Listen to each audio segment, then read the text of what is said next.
Je m'appelle Anne Lorient, je suis une femme de la rue. J'ai passé 17 ans dans la rue suite à des problèmes familiaux et j'ai jamais réussi à m'en sortir avant 17 ans plus tard. Je suis surtout une maman de la rue, ce qui est très important parce que ça fait partie de moi en tant que femme. Et j'ai eu mes 2 enfants quand j'étais dehors. C'est eux qui m'ont donné l'énergie de trouver une association qui m'a sortie de la rue et qui m'a donné un appartement et un suivi administratif très important.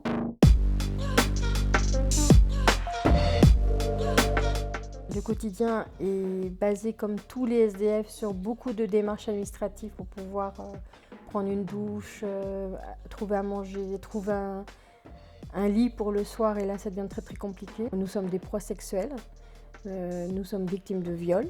Les chiffres qui sont donnés par le SAMU social, le premier viol dans la rue, c'est en moins de 8 heures.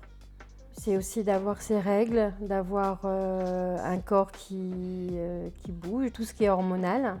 Très difficile à supporter quand on est dans la rue.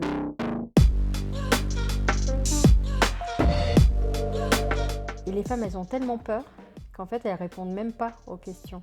Elles s'auto-protègent en refusant le contact. Et c'est seulement avec beaucoup de patience et que des maraudeurs ont réussi à me parler, mais parce que c'était des gens qui travaillaient avec les SDF.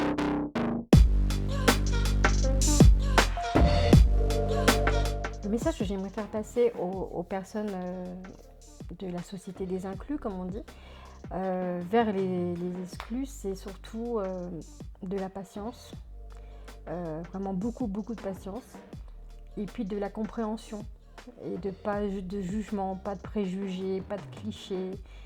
Non, tous les SDF ne sont pas alcoolos, non, tous les SDF ne se bagarrent pas, non, toutes les femmes SDF ne sont pas des prostituées, etc.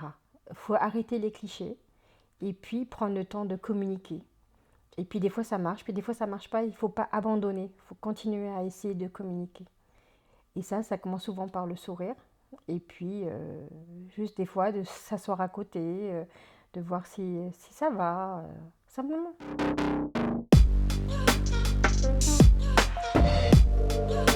C'était un long travail de reconstruction, vraiment. Mais j'ai jamais voulu oublier d'où je venais de la rue, pardon, parce que j'ai laissé des amis. Et par contre, je ne voulais pas les oublier. Donc en fait, j'ai créé au départ une association entre voisines, des choses pour pouvoir un peu trouver de quoi survivre. On faisait des appels sur internet et ça marchait très bien, et du coup on avait tellement eu de choses que moi c'était trop pour moi. Du coup j'ai partagé avec tout le monde, et du coup j'ai créé cette association Anne Lorient, et j'ai voulu faire des choses différentes. C'est-à-dire, bon, ok, je pouvais faire des maraudes, ok, je pouvais faire comme tout le monde, aller aider les autres, mais je voulais que mon expérience de rue serve. Et du coup, je voulais absolument en parler.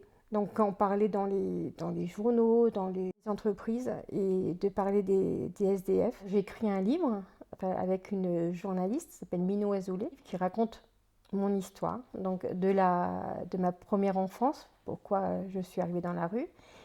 Et puis, qu'est-ce qui s'est passé après, les viols, et puis les associations qui m'ont aidée, et puis mon côté sauvage, que je rejetais aussi beaucoup les associations. Voilà, on est tous différents dans la rue, et comment on l'approche, comment on accepte l'aide aussi.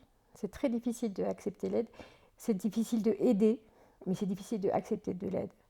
C'est très important. Je veux que les gens comprennent qu'on peut être SDF, mais on reste des femmes, et qu'on peut s'en sortir, mais que c'est compliqué et qu'on a besoin d'aide. Et moi, j'ai encore besoin d'aide. Et voilà, donc les gens, il faut qu'ils viennent me voir. Ils viennent dans mon association, il faut qu'ils me contactent. Je suis quelqu'un de la rue, mais qui est un trait d'union entre le monde de la rue et le monde dit normal. Créer le lien. Il y a des liens qui sont complètement coupés entre les deux mondes.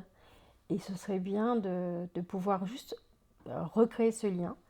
Mais tant que tout le monde a peur de l'autre, c'est très compliqué.